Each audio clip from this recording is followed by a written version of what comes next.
right. Well, it's 7 p.m. So, and I think we got several folks with us, so we can probably go ahead and jump into it. Marty and I were just talking a little bit about the governor's energy conference that he was attending with some others. I think Larry and Rick, or is it Rick and Larry and Marty? Oh no, No, John Ayers. John Ayers was there, and John Christensen in his full Santa Claus beard was there. Yeah. Have you seen him lately? He was at our Indu briefly over here. Yeah, he had the big beard going. Oh my goodness. Yeah. Yeah, so the governor's energy conference up in at Stonewall was going on, so they just made it back in time to jump on here. And we were talking about the tritium and DC America. There was an announcement today about DC America is the Milton-based manufacturer of those skids. They've been kind of showing at several of our events, the local events at the Capitol and around, and they're going to be working with tritium and working on a big rollout. So hopefully we'll see more of those CCS fast chargers in the near future. So they said they set up at a event at a racetrack in Richmond. Richmond, yeah. Yeah, and they charged 20 or 30 cars during that event. They actually got a high voltage hookup to, and so it really worked well. That they were charging cars all day long. Both Tesla's using a CHAdeMO adapter and others using the CCS adapter plug.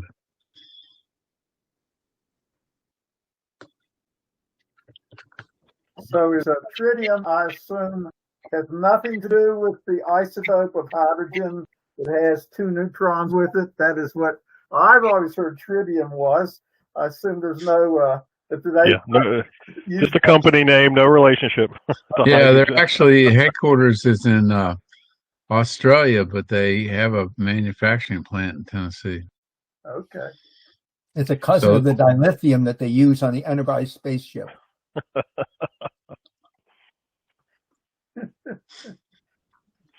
All right. Well, that was one news item I had flagged to kind of throw out tonight was tritium and DC America, since that's involves a local company. And Marty, I know you'd kind of give me sort of a recap of the Governor's Energy Conference, but for the other folks who joined, you just want to do like a real quick summary recap of like, the kind of attendance and folks you were seeing and the other vehicles that were there. Okay, first vehicles, there was Larry, who's that van that went over and plugged in and stayed there and then left? Whose van was that? I don't really know. I did take a picture of it, I think, but I'm not sure who that was. Of course, there was Nikola semi there, and Nikola semi that's going to be manufactured in South Charleston. It's a in the school bus, yeah. And there's nothing on that my picture of that van to say what it was, but it was a large electric van. I don't know. Yeah, maybe I'll probably can't show, but looks like a Ford Transit. Yes, it does. Okay. Maybe it was an E-Transit, maybe. It looks a little larger than that, and most of the ones I've seen made didn't have the windows on the side. They were really the utility vans or business vans rather than passenger vans. Yeah, and they had a Rivian there. They guys had driven over from DC. Two people that worked for Rivian drove it in from DC. Yeah, and they said their SUV. Sorry, what? The truck. It's the truck, not the SUV. The truck. And they said they're really not trying to sell any because they're sold out till 2024. So they're not taking orders, and that's a Ford. Oh, okay. See where it's plugged in on the front. Yep. Yeah. Must be E-Transit. And then, so Marty, you said there was about 100 folks there in attendance? Yeah, 100, 150, something like that. Okay. There are a lot of salespeople there. Or, some of the speakers were the head of the West Virginia Coal Association. I didn't go listen to him. I've heard him talk before. Was the governor actually there? No. Okay. There's another day of this thing, but it ends at noon, and usually the second day is even lighter. The head of National Energy Technology Lab was there. He's actually headquartered in Morgantown, and he used to work carbide back in the day as a co-op. Name? His name's Brian something. Brian starts with an S. I forget. I'll probably pull it up here in the brochure in a second. I did listen to his talk, and he said he had 188 programs right now to help out with that would apply to Appalachia, and several of them are for EV charging.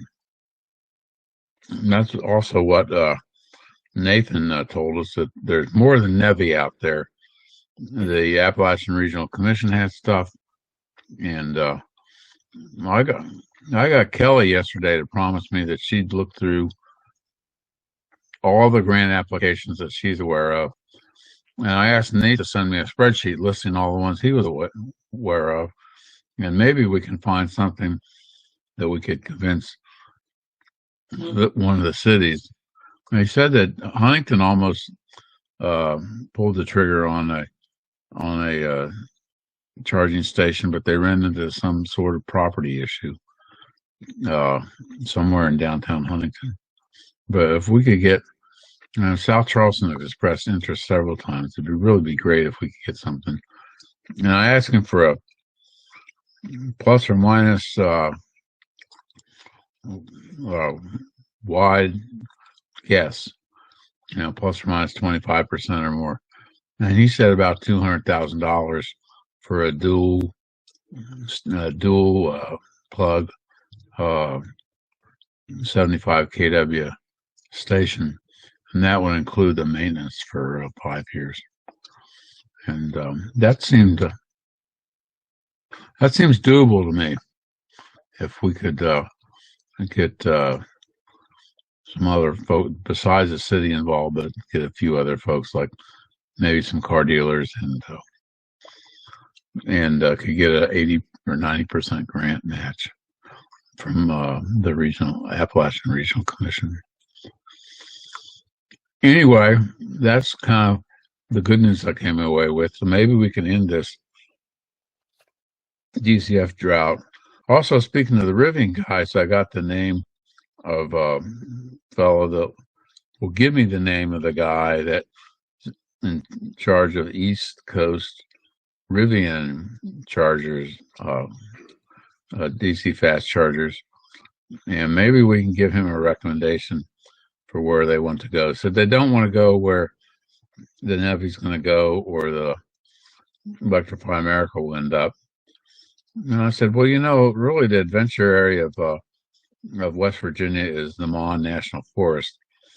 And if you put one station at the northern end, which would be Canaan Valley, and the southern end, which would be Lewisburg area, so you could pretty much cover the Mon with for their purpose, which is they want to have places that people can go out and play in the woods. And so the guy seemed pretty receptive to that idea. And so I'm going to follow up with him. Anything else to add, Larry? Can't think of anything. One talk I listened to and was that there's a big push to do for green hydrogen, which I don't think is it's expensive, and there was a fully charged show that where they had a professor from I don't know, Cambridge, I forget what, in England, talking about green hydrogen and blue hydrogen and where hydrogen makes sense and where it doesn't. But I think they're trying to push hydrogen more than is economical.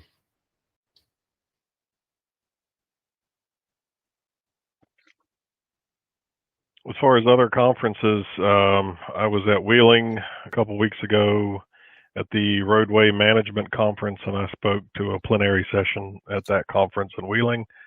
They probably also had about 100, 150 there in the big session. We were the last session of the conference, so some folks may have already snuck out. I'm not real sure, but it was at Ogilvy, and it was pretty good. We had a good session. I had two guys from Pennsylvania DOT were also presenting with me, and then we did some Q&A afterwards. Had some good questions. Picked up a few cards, made some contacts, talked to a few folks. Perry Keller was there from West Virginia DOT, and some of the folks from WVDOT were there. So I talked to him briefly, but he didn't have any updates or any changes from what we already know. Scott, that's George Keller's son. The late George Keller. Yeah. Okay. Okay. Well, just kind of going through some news items. I know some of this stuff we may have already sent out in the group, but if you haven't seen it, this was a pretty big news item this week. Automakers doubling spending to 1.2 trillion for EVs by 2030. The last number I had was about 515 billion. So, yep, it is up quite a bit by 2030. So, lots of new plants, new production capacity, new battery plants, lots of stuff coming. I saw a map the other day, and I couldn't find it again before this meeting, but it was just sort of like what they were calling the battery belt of states that are getting battery manufacturing facilities. And it kind of ran right down the side of West Virginia. It was like Michigan, Ohio, Tennessee, Kentucky, down into Georgia and stuff. So you're seeing a lot of the battery manufacturing stuff going in there. Yeah, it kind of went from Pennsylvania to Texas and skipped West Virginia. Yeah. All right, so that was good news. We already talked about DC America. Marty, I didn't know if you wanted to talk briefly about this, that we'd heard some news that I guess AEP in Virginia has a special rate schedule for plug-in vehicles, electric vehicles, and they're considering doing something very similar for West Virginia, but we don't have all the details quite yet. So I don't know, anything else to do, Marty? All right. Well, our booth was right across the aisle from AEP's, from Appalachians. And they said, yes, they are definitely going for it. They think the numbers will be about the same, about 4 cents a kilowatt hour in that kind of range. That one is 3.4, right? Geez, that is less than a penny a mile. And what it will require is, and I don't know if it'll work for folks with solar or if you care, but you put another meter in. Thornton, you'd love to have another meter, wouldn't you?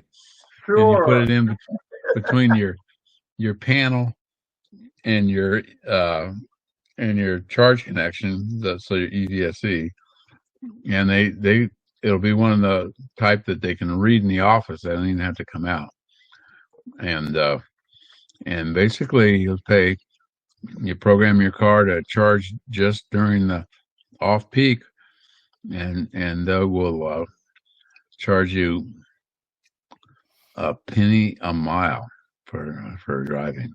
It's kind of mind-boggling. Less than a third of what the current rates are. So I'm all for it.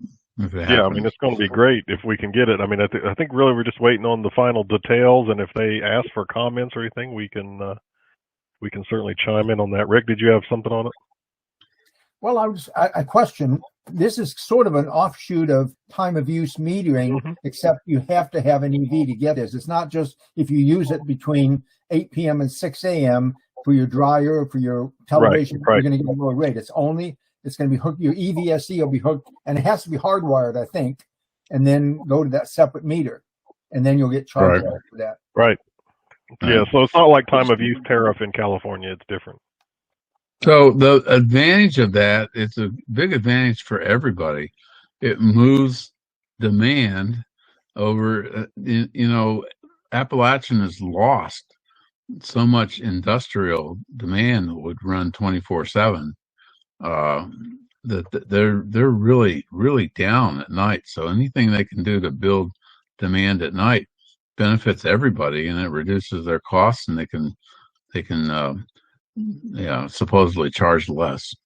But 90% of EV charging is already done at night. So are they going to notice a difference, or is it just we're looking for the people that are living in apartments and condominiums to charge it fast? Well, they're not going to get it. It's only residential.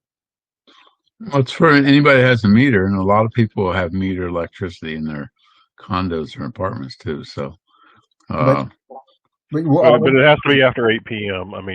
People who get home from work, 4:30 or 5 and plug up, they want to shift that to after 8 p.m. I got you. Yeah, so I think it's a pretty neat thing. By the way, anybody that stopped by and wanted to talk about what kind of EV to get, I all told them about Marcy's car and said, well, that's all wonderful. You have the Kia EV6, right? And I said, that seems to be a really popular car right now. If you can find one, we'd suggest getting that one. Of course, there's nowhere to plug it in, but it's a great car. I can plug it up in the garage. It makes me happy. Right. Okay. Well, that's all that matters then. Well, Let's wait in January when there's no tax credit. There is the tax. I got mine before that expiration, so I will get a tax credit. Right. But the Kia and Hyundai sales will go right through the bottom of the roof when you can't get the $7,500 off. I don't know. I don't know. There's a high demand. I don't know if you all have heard, but Scott was actually telling me. So South Charleston, Joe Holland is opening a lot across the street from their Hyundai dealership that's going to be EV only. It used to be used cars. So, oh, really? That's interesting. Oh, that is interesting. So they're opening it when?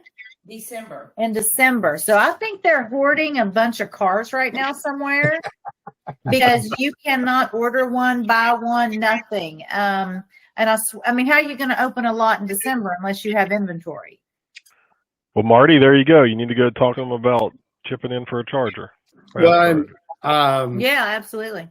Talking about the tax credit, I'm buying one, and I didn't care about the tax credit. I'm not getting it. Yeah. But something else, Perry Kellner, I know him very well, and he told me definitely starting beginning of the year, they're going to be putting chargers every 50 miles throughout the state. Beckley, Charleston. Well, that's the NEVI plan, and it's just It's not anytime soon, what we can tell. But this is an interesting tidbit. Nathan said he's bought just about all the DC fast chargers available. He's bought like $6 million worth of DC fast chargers. So DC America controls the entire inventory of DC fast chargers are available, and he said, and the lead out now is 2 years to order if you haven't ordered any to get them from any of the capable manufacturers. Yeah. So, but going back to Scott, I did want to say, Scott, you said you did talk to Perry, and what time frame did he indicate? He said that they're going to start rolling them out here starting at the first of the year. And so I talked to Perry personally because besides myself, I have several other folks who were interested in investing in the chargers. And after talking to him, want to get into stage 2 because after they get the first round, right. Somebody like myself or get a couple of people together, we can go and rent property, like rent somebody's parking lot and put up chargers, and then we're pulling in the revenue. Yeah, he said it was starting here in 23. Okay. Well, we'll have to see how quickly they can hold to that. That'd be wonderful, but they may put out bids by then, but I don't know when they'll get installed. He seemed excited when I talked to him. I've talked to Perry twice in the past month about it. So Tesla, who's been doing this for 10 years, typically takes 2 years from the time they file a permit application to the time that the charger is energized. And most of that time is spent with paperwork and permitting and design and public hearings and things like that. And then the construction period, I don't know, Robert, can it be anywhere from 1 month to 6 months? And then sometimes they have to wait on the power company another 6 months to bring a transformer in. Yeah. Well, talking with Perry, he told me what they're ideally looking for is like one entity, like a GoMart, a Sheetz, a Walmart, whatever, to do the initial stage one and put them every 50 miles throughout the state. But he said the state was going to invest $800,000. He said roughly they're thinking they're going to be $1 million charging stations. State was going to invest $800,000. The other entity would invest $200,000 for each charging station, but then get the whole station themselves. Right. Right. They'll get a 80 from NEVI. It's an 80% subsidy. Yeah. Right. But the income comes to whoever operates it. Right. And but they have to maintain a 97% on-stream time, and that's pretty tough to do. The only people that do that now is Tesla. What do you say? 97% what? Right. That'd be extremely difficult here in North. 97% availability. They have to be operational 97% of the time. I mean, you can't have them down. I got so you. 100 Okay. people. 100 people drive up to plug in, and 97 of them get to charge, and 3% are sitting there on their hands. Mm-hmm. Tesla's is over 99. Wow. Speaking of Tesla superchargers, since we're kind of brought that up, if you guys, this came out this week, I think also, or recently, they've opened up voting on new supercharger locations. So you can go vote, you can suggest new locations, and you can vote on locations that people have already proposed. So you can see, like over here, the leaderboard of where people are voting to have new superchargers go in. Who can vote? Anybody. You have to log in to vote. You have to be a Tesla account. You have to have a Tesla account. I can't vote. So I mean, it's only would be Tesla superchargers only good for Tesla. Anybody can get a Tesla account. Anybody could get a Tesla account. You could go sign up. All you got to you just join like you join any other thing, and there's no charge for getting the Tesla account. Oh. But the folks who would be most interested in having a supercharger in a particular location are Tesla owners, of course. Yeah. So I suggested a location in Moorfield. So, I mean, that's out there somewhere.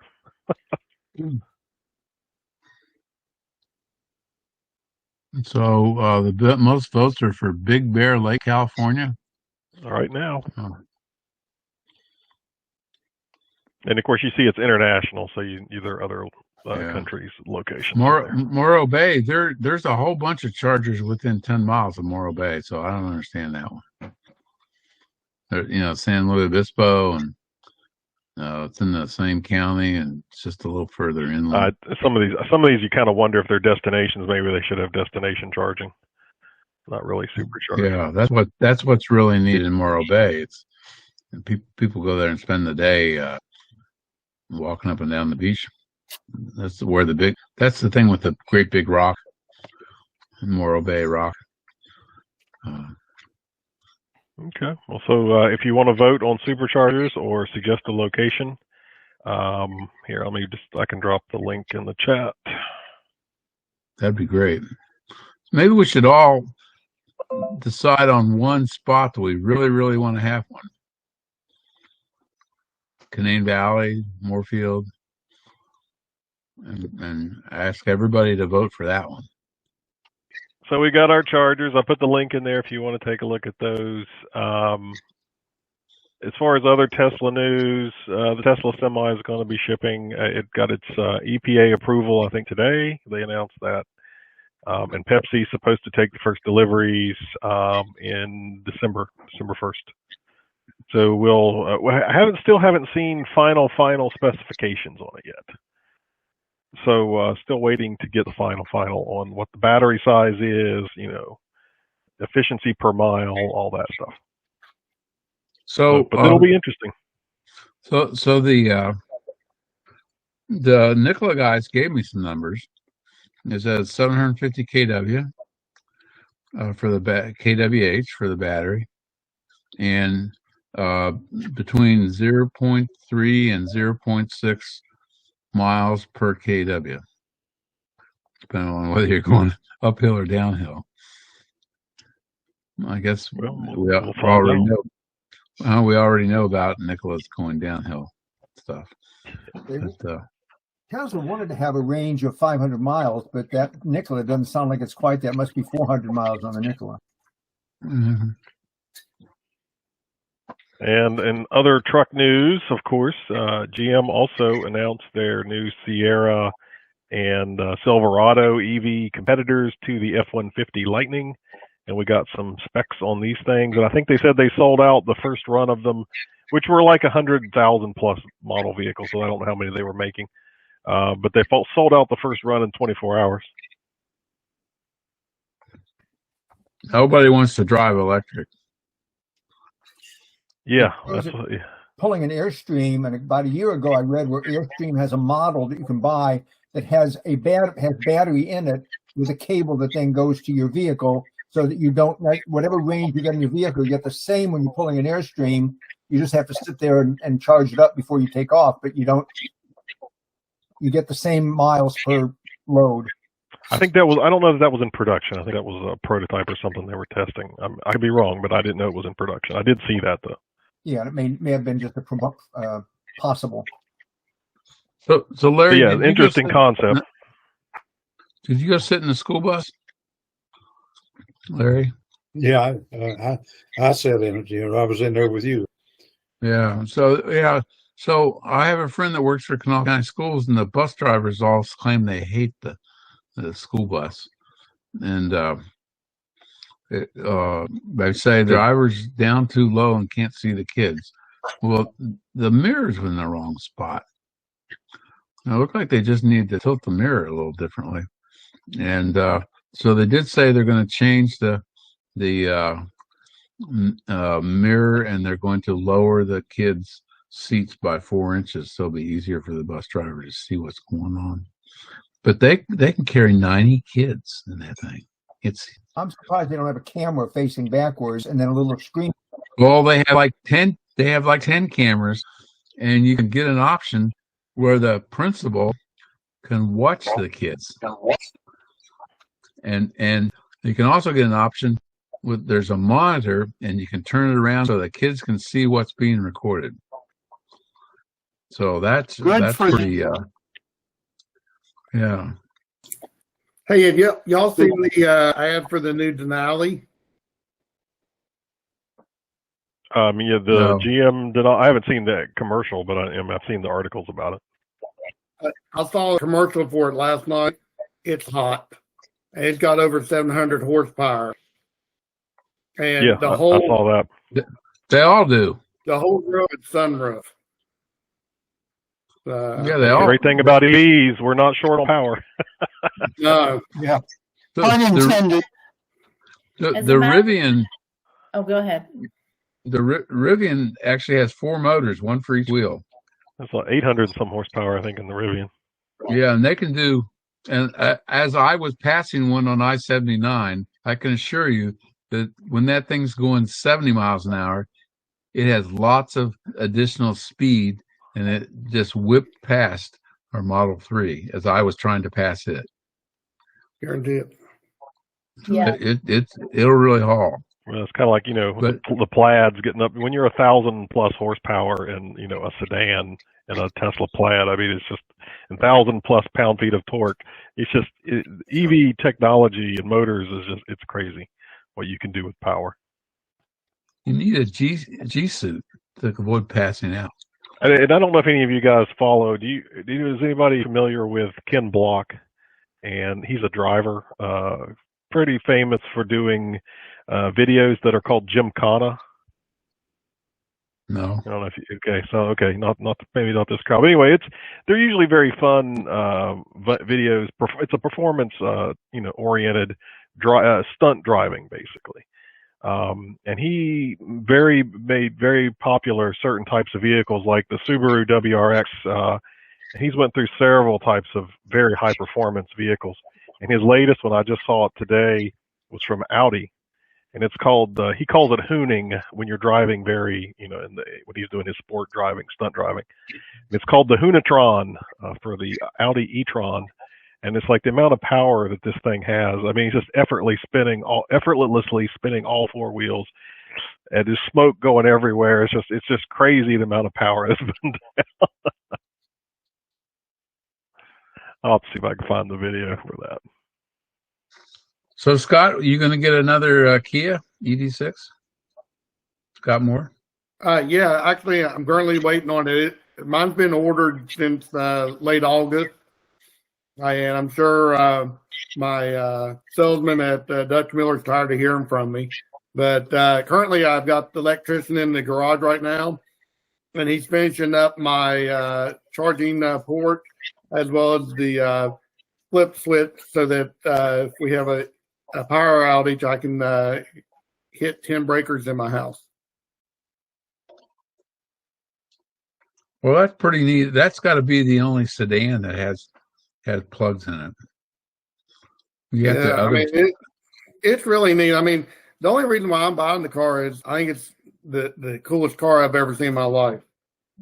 I mean, once I saw Marcy's, I fell in love with it, and I did research on these electric cars, and I really thought I wanted the Hyundai, but when I saw the Hyundai versus the EV6 side by side, I knew I had to have the EV6. Yeah, the Hyundai has vehicle to load also. Yes. And then we've got, I think all the new trucks have got it too, of course. I just like how everything in the Kia is sort of like faced toward the driver. The Nissan Leaf talked about that years and years ago, but they never did anything about it. I mean, maybe they made one or something, but they never made it a general option on their cars. Well, I mean, they did do some things with, and I think they've actually got it approved, but it uses the charging port, so it's a bidirectional CHAdeMO port on the front of the car. So it requires a special connection hookup. It's not like you've got, standard 120 or 240 volt outlets on the car that you can connect up. So yeah, they took a little different tact on it, and not very many things were, because it was CHAdeMO. I mean, there's not a whole lot of CHAdeMO out there that would be bidirectional. Some of us wish CHAdeMO would go away. Well, I mean, it pretty much is. I mean, the Nissan's Aria uses CCS, so CHAdeMO's dead for all intents. My sister-in-law has a Ford, either the Focus or the Fusion hybrid, and there's a 110 volt plug in there. And as long as she runs her motor, she can run an extension cord and run the refrigerator off of that. But she does have to run the motor to do it, whereas in an electric car, you're not having to run the motor. It's a huge generator. Yeah. Probably burn out the generator. Yeah. I was going to show everybody, this is a little wiring harness that we found, or Tesla found, was the problem to why our outside temperature wasn't properly functioning for the last several months. We could still do HVAC fine inside, but if it did indicate, it'd indicate very low. It's like a thermocouple maybe burned out negative. But anyway, they noticed some fraying, and they think maybe a mouse. And this is located in essentially the front bumper area, and they said it looked like maybe a mouse had gotten in there and chewed on it. So, just to let people know, don't let mice get in your car. I've had them build nests in of course, the fan inside under the dash. A couple different cars. I had one build a nest inside of the air box on the car. They can be pernicious little things. That's what mouse traps are for. Yeah, well, I was living in the country at the time, and we had no shortage of mice. Well, Sticky tape. I have to interject here without saying which party I'm a member of. I was at a gathering in Fayette County a few weeks ago, and they had this guy who edits a newspaper. His dad used to be a member of the cabinet. He had these little pithy sayings. He said, "The early bird may get the worm, but it's the second mouse that gets the cheese." Exactly. Because first mouse gets caught by the trap. My son Jeremy says that he has a barn, and that's not what actually happens to the first mouse. But I won't get into that. Well, I want to tell you all, I have promoted our the video from 2020, Yale Class of 72, 50th reunion book. There are about 1,000 of these sent out across the country, promoting our video, the one that we did in 2020. So, all right, great. I have one of my classmates, Barry Loudon, lives over in Parkersburg, and I suggested solar panels and a electric car, so he's interested in both of those possibilities. So at least one person read my promotion. I think we may have sold a couple cars today to some of the attendees. I mean, Larry's got a guy who lives in Crosslane's going to come over next week and take a ride in his Tesla.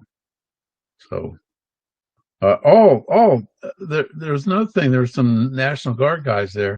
And they said all the National Guard armories in West Virginia are going to get EV level 2 charging for both for their GSA cars and their employees. But generally, the plugs will be past security, so they really won't be open. Well, they could be open to the general public, but they haven't figured it out. The general public will have to pay for them because the federal government does not give away electricity. But for employees and for their quote company cars, it's not a company, but you call them the GSA cars, the General Service Administration vehicles, not for their military combat vehicles. Yeah, I'd heard Kelly talk that they were thinking about that or looking at that, so it sounds like that's moving forward. Yeah. What about the state parks that don't have lodges? I know, or tell me, because y'all over here before, the ones that did get it, was that through a special program with Tesla to get it for a cheaper rate, or did they pay full price for those? Well, Tesla donated about $90,000 to the state for those, and that included equipment. And then additional funding came through from some other grant the state applied for, and it was for all the lodges except North Bend, because North Bend doesn't have enough electricity to plug in an electric car. The reason I asked that is we're going to go to Prickett's Fort this Friday, and we're going to be there a couple hours, and that's a long enough time. I think that if we got 50 miles, I would love to have, but they don't have a charger, but they're a nonprofit state park. Why don't they apply to Chip Pickering to get two plugs at the Prickett's Fort? I'm sure they would increase their business if they were going to give people 50 miles of driving. Well, the only one that's actually applied is the Cass Scenic Railroad State Park. And I got an email last week from them, and their electrician was killed in a car wreck. So they had to wait till they hired a new electrician to install. They have the equipment, and they think it'll be before the end of the year. We also have 3 others that are in the city of Fayetteville, Shepherdstown, a public library, and the city of Nitro have applied, and CHIP is providing. I don't know how much longer CHIP's going to keep this up because it's not cheap. And now with all the federal grants, the NEVI plan in the 4th and 5th years is going to sprinkle EV chargers everywhere, the level 2s. They're talking about hundreds and hundreds of them. So CHIP may retire his program sometime soon. Speaking of level 2s, the one in front of the South Charleston Public Library has not worked for a few weeks, and I did talk to the gentleman in charge, and he said they need a tool that costs $1,000 to try to to understand what was wrong or fix what was wrong. So when I charge, I have to go to maybe over to the one at the hotel a few blocks away, or else parked down by the mound. But that one's been out of. That doesn't make any sense. That doesn't $1,000. Why wouldn't a $30 multimeter work? I just wanted to state what he told me, and you all can, maybe contact him. But anyway, for the past few weeks, it's not been working.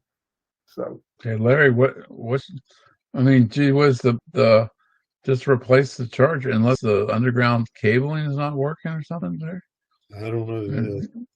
Maybe Larry or Marty, if you guys know the guy over there, maybe you can find out what the deal is. Hopefully it's marked. Or Thornton, did you leave a note on the plug share listing to let people know that it's not working?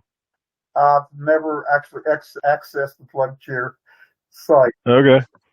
But if you I'll pass the word out to you guys who do use that site. You can put it on there. But yeah, I spoke to Mr. Berge a few days ago about it, and so I don't know when it's going to get fixed, but I just want to let you all know. Well, thanks for telling us I'll that. try to get by there and look at it sometime. It's a very convenient spot because if people use the library, they can just park the car there, and it's really great. I love to do that if I go to the city council meeting. Although in South Charleston they're only about 20 minutes long, but it's great. It's a great site.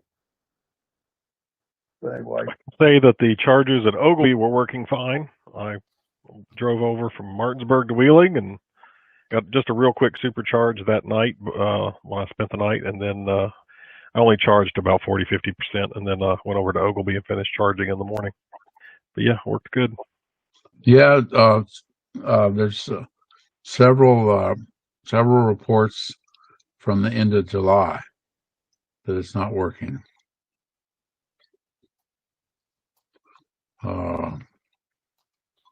So from July 29th at current, this report is broken. This is one of them at the mound, or both of them at the mound, or what? No, it's the one in front of the public library. Over the library, okay. Yeah, maybe you could give Gerald a call, Larry. Yeah, it's possible that the breaker's just tripped on it. So I don't know where it'd be, but I might try to talk to Gerald Berge, see what he might know about it. Thornton, did you talk to Gerald? Yeah, who did you? I did speak to him. His arms in a sling. He just had a problem with his rotator. Yeah. Okay. In his shoulder, and because I told him earlier, I thought it wasn't working, but it's the little green light was the one that implied it was working. But I plugged my car in there, and the blue lights didn't flicker in my car, which meant it wasn't working. But and so he did look and see and ascertain I was correct that it was not working. So yeah, looks like several of them from July all the way through October are saying it's not working. They've left notes on PlugShare. Okay. Yeah, and I see the overall score is a 2.4, so that's pretty poor. Yeah. Well, I was going to share. A friend of mine is down in Florida and stayed at the Cape Canaveral Beach Hampton Inn. And I tried to get these pictures onto my computer so I could share them, but I'm having trouble with the video going. So I'm going to hold this up. I guess, yeah. Anyway, the Hampton Inn there. Whoops. Why is it? Oh, is it? Oh, it's blocking my. There we go. I'll just hold it over me. Unfortunately. But anyway, they've got 3 stations, at least 2 Tesla plugs, destination ones, and then 4 J1772s at 3 different locations with 2 parking spaces next to them, clearly labeled. Let me try and. Yeah, I think more and more hotels you're finding level 2s, Tesla and J-plugs. Usually there's just 1 pair. This is a unique hotel to have 3 pairs of them, which is nice, spaced out around the building, apparently. so Emmett Pepper was there today, and he told us that he finally got the Four Seasons Hotel to put on their website that they have an EV charger nearby. So Good for him. That's going to be on their website.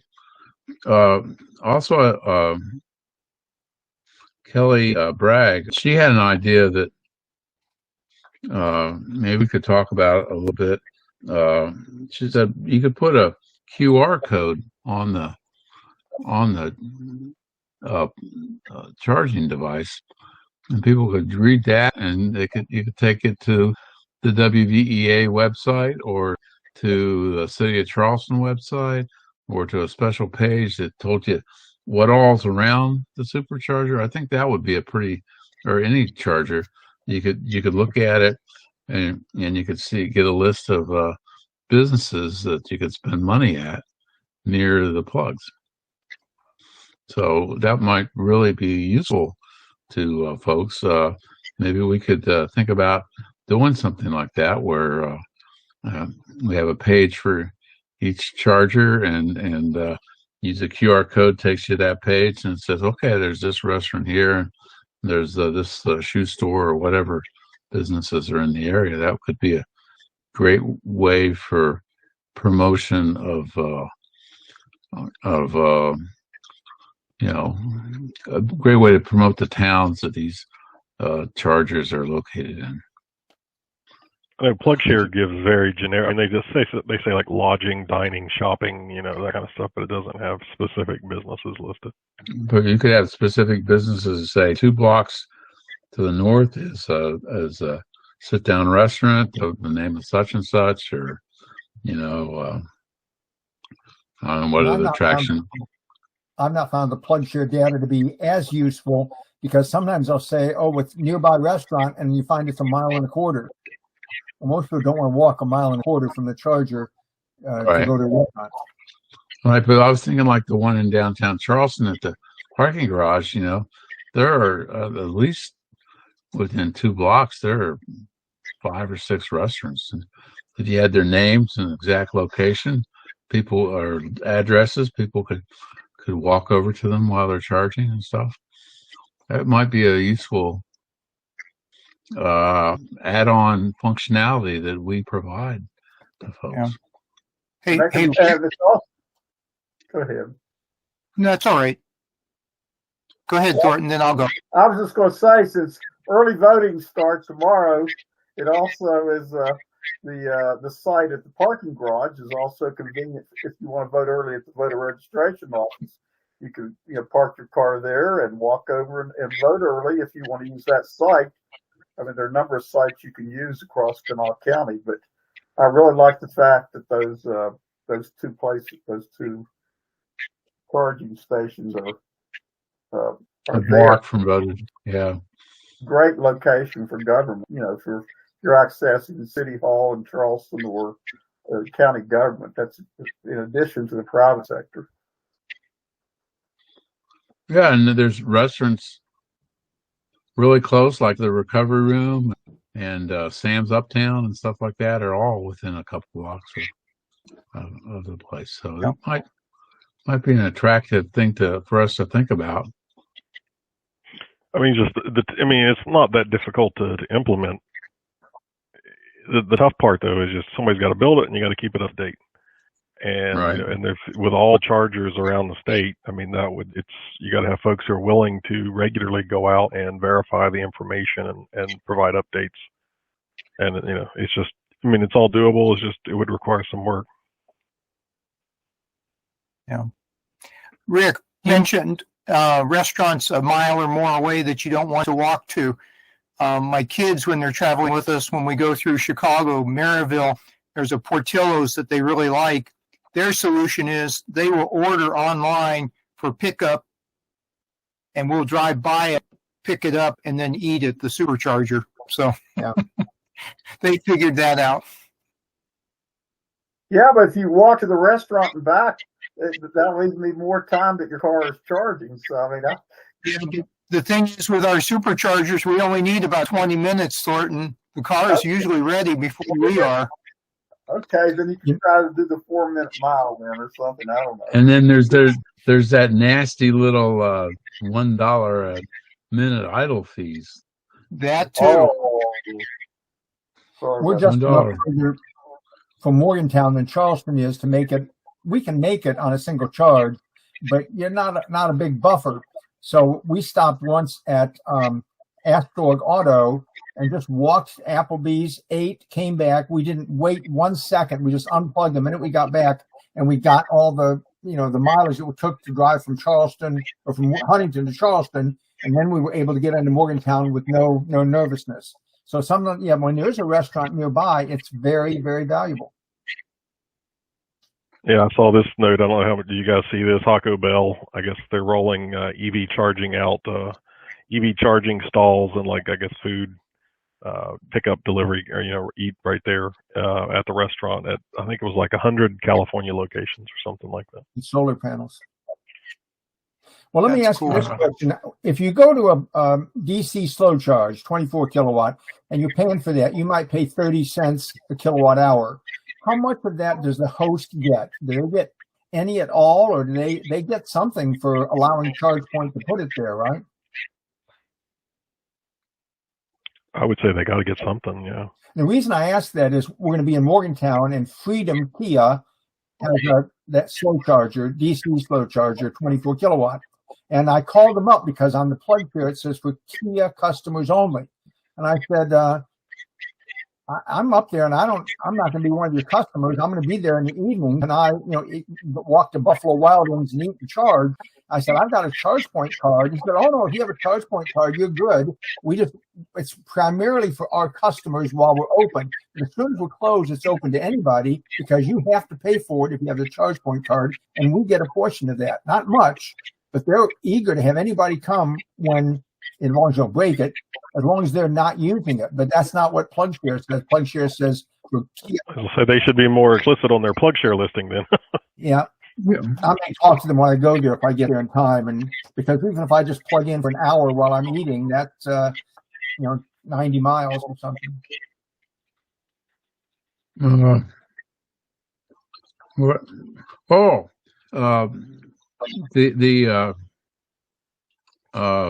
This is another Nate Bowen story. He said that Ford and GM are going to require dealers that sell EVs to install multiple DC fast chargers and multiple level 2 chargers on their lots. I think the total number was 6 plugs.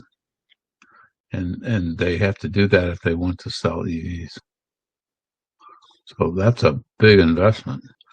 I see once again it's a way that the manufacturers have managed to foist the costs off on someone else. The Cadillac, you can't, if you don't sell the EV, you have to give up your franchise. But they also, our Cadillac dealer here in Huntington did put in a fast charger and 2 AC chargers on their lot. But How fast is a bad? It's only for their people. You can't put a card up and make it work. Okay. not a public charger. Well, Ford is. I think all the automakers are starting to do this. I mean, they're basically going to lay the law down to their dealers. And it's like, if you're going to sell EVs, then these are the things you're going to do. And you're going to put in charging, and you're going to have technicians who are trained. You're going to have salespeople who can sell these things appropriately. You're not going to mark the vehicle up $50,000 when a new model comes out, you know. And if you aren't willing to do these things, then you're not going to sell EVs.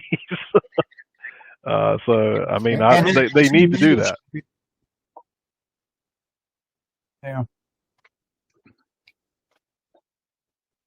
Well, this has been kind of fun to see everybody and hear all their opinions and stuff. I like your new haircut. Yeah, we're about 3 minutes till, so if we got any final thoughts. One thing I do want to do say before I forget is our members meeting got moved from early October to early November. So that's actually a week from today, November 1st. So mark that, and I'll send out the reminder with the minutes from the last meeting and the agenda. And be thinking about, we have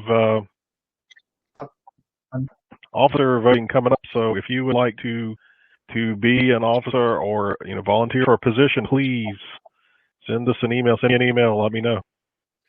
Self-nominate. Self-nominate. One thing I'd bring up on the school bus, Matheny Motors at the Nitro exit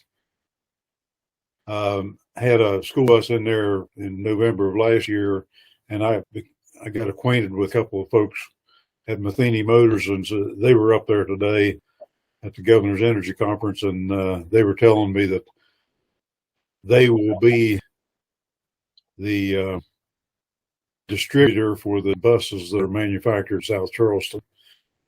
And I'm sure they'll take care of maintenance issues too. I'm sure that's a whole lot of their business is truck maintenance.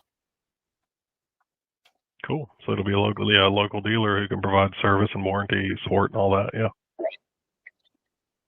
Yeah, those things don't have a lot of energy storage. It's only like 250 kWh. It's pretty modest, but they only have 130-mile range as well. And they carry 90. Well, it's first generation products. So, I mean, they're going to get better. Right. We just have to live long enough to benefit from that. So those new transit buses, like the Proterra buses, are almost 700 kilowatt hours at a bus, and then of course the semis are pushing 750 kilowatt hours. So, have you ever looked at the charging standard that Proterra helped develop for their buses? It's actually got these like vampire fangs that come down and stick into holes on the buses, and it's like a megawatt charging rate, and it's so that the guy can pull up to a bus stop on his route, like at the turnaround point, and charge for 5 minutes, and he's ready to go for another hour.